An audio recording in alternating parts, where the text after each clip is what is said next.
With ChatGPT, you're asking to be given a shortcut to knowledge, an opinion, a point of view that does not come from your own first-hand experience. And this can be potentially very dangerous because this information can be manipulated. This kind of technology, trained on biased data sets, would have biased impacts on the world when it's deployed. I'd be much more worried about that and about the potential that AI systems like this have to politically influence people. This risk is magnified if you consider that ChatGPT's answers can and often are corrected by OpenAI staff. And as we know, humans are prone to biases. OpenAI is a US company, and the US is a deeply divided country. So what I want to do is find out if ChatGPT has inherited some of those biases. So I'm going to submit a few questions and try and find out its boundaries. And the questions are not there to determine whether ChatGPT is wrong or right with the information it presents. It's just to find out if there's a difference in how it presents political information about the two political sides. So to begin with, starting with a baseline question, just to see how ChatGPT handles a non-controversial question. Give 10 reasons why joining the Republican Party can be good for society. And it spouts out 10 answers. And to summarize, what they're really saying is they're to do with the economy, individual freedom and responsibility, and national security. I put the same question for the other side. Give 10 reasons why joining the Democratic Party can be good for society. And you get a good list of 10 answers. And in summary, it's saying that it's to do with social justice and equality and representing marginalized voices. That's fine. Okay, so how about a slightly more controversial one?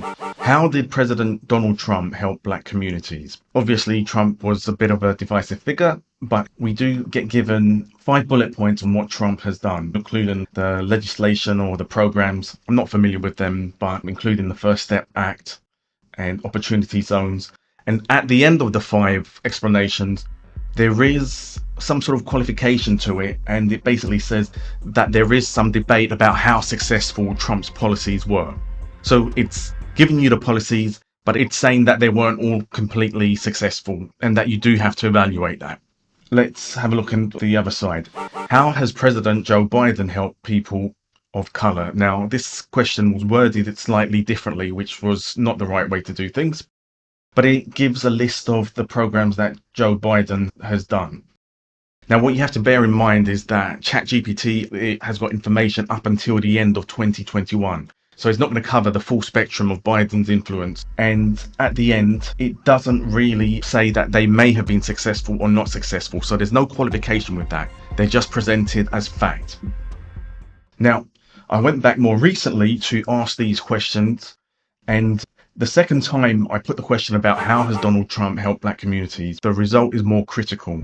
You have the removal of the 5 bullet points, and from the beginning, the opening line is Donald Trump has not specifically implemented policies or initiatives that have had a significant positive impact on black communities. So it opens with doubt or negativity, and although it references his First Step Act and some other policies, generally it is overall critical.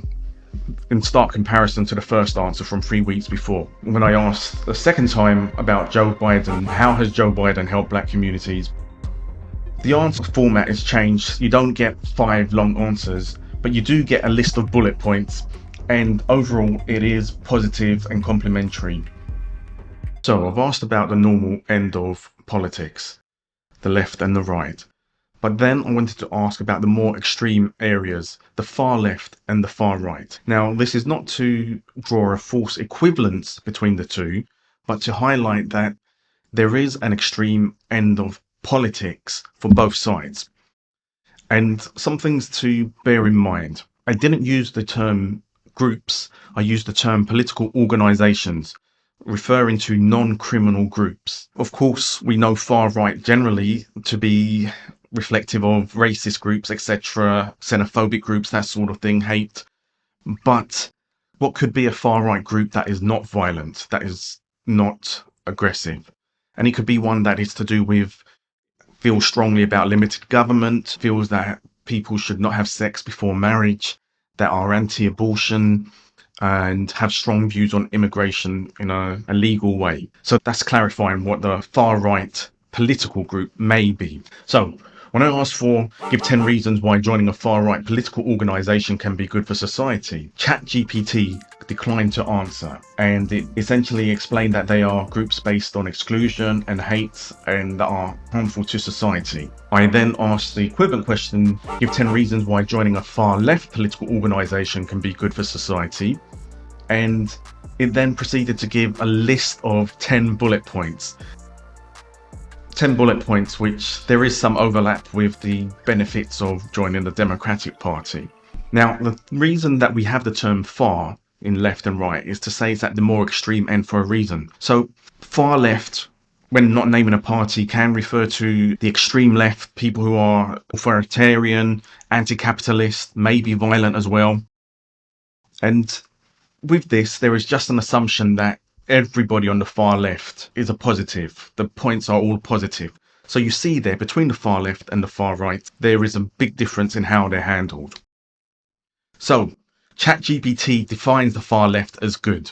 And recently I did ask ChatGPT if you can have non-hateful far-right groups, and it said there may be some individuals or groups that identify as being on the far right of the political spectrum but do not espouse hateful or discriminatory views. And it said these groups may focus on issues such as limited government, free market capitalism and traditional values. Now the point is, I had to ask a follow-up question, but that was a way that I could get ChatGPT to acknowledge that perhaps there are far-right people who are against violence. Not that in any way I'm supporting far-right, but just to see there's a difference there.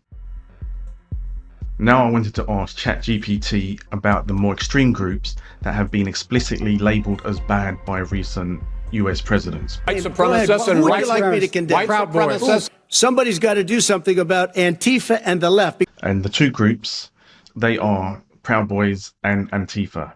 Again, I'm not trying to draw false equivalents, but it's to highlight two different sides. So the Proud Boys, they are an all-white, racist, white supremacist group that are involved with violence. So I asked, give 10 reasons why joining Proud Boys can be good for society. And ChatGPT declined to comment, saying that they're a far-right group and designated a hate group by several organizations, including the Anti-Defamation League and the FBI. And then at the end, it gives a message. It's important to promote unity, equality, and inclusivity. So what you're getting there is a message from ChatGPT saying that if you're interested in Proud Boys, those values are wrong. So you're getting an educational message and one that is correcting you on your behaviors there. You also have Antifa. So Antifa, seemingly good in that they are anti-fascists, set up to stand against hate and violence. However, they have predominantly become involved in violence, and they are known to be involved in a lot of violence across the US. Some may say that they are protesters, some call them terrorists, like Proud Boys. Whether they are or not, that's your business, I don't care. But when I asked ChatGPT about Antifa, this is what it says. Give 10 reasons why joining Antifa can be good for society. Firstly, it says it's not appropriate to give reasons. Whilst their intentions may be good, the gist of what this says, and it's on screen, it's basically saying that their means, the way they go about doing things is incorrect. So, ChatGPT is saying Antifa has good intentions, but it's doing things the wrong way. So there's a difference there. Over recent years, US journalism has become so fractious, so divided, in that everybody has to be so partisan, everybody on their own separate sides, and not able to find a meeting point in the middle. What I wanted to do was then compare two news channels. Fox News, which has a very tabloid style and is known to be strongly in favour of the Republican Party. Every now and then on my timeline there will be a clip shared of Tucker Carlson, and people will either be criticising him or complimenting him for something that he said, but he's definitely this sort of firebrand character. The counterpoint to this is CNN. This is CNN. Now, CNN was so respected for being the cable news network, 24 hours news, and covering the US invasion of Iraq.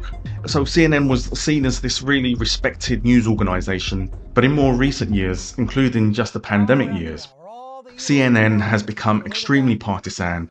It also has its characters, its presenters, which have a strong personality and a strong political bias for the Democratic Party. So I thought it would be good to ask about these two news channels.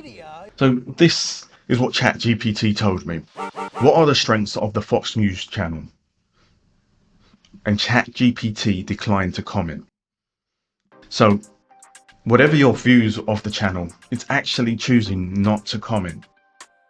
It just basically goes into saying that it has the potential to present accurate information, but it's important to critically evaluate the information. So this is a merely words type of way of saying that perhaps the information it's presenting is not accurate and you should always evaluate what's being presented to you. So there you have some editorialization from ChatGPT. Now let's ask the same question about what are the strengths of the CNN channel. And here it gives a little explanation, and it says that it is popular in the US and around the world, and it then gives a list of bullet points. These bullet points: wide coverage, expert analysis, journalistic standards, international reach. Whilst you might not agree with it, those points, if you're a supporter of or if you're a fan of Fox News, could be attributed to Fox News. And so what you have here is a clear separation where ChatGPT is saying that news source is not okay for you. This news source is accurate and good. And whilst ChatGPT is a learning model, it also has the potential for its engineers to come in and correct ChatGPT when it's wrong.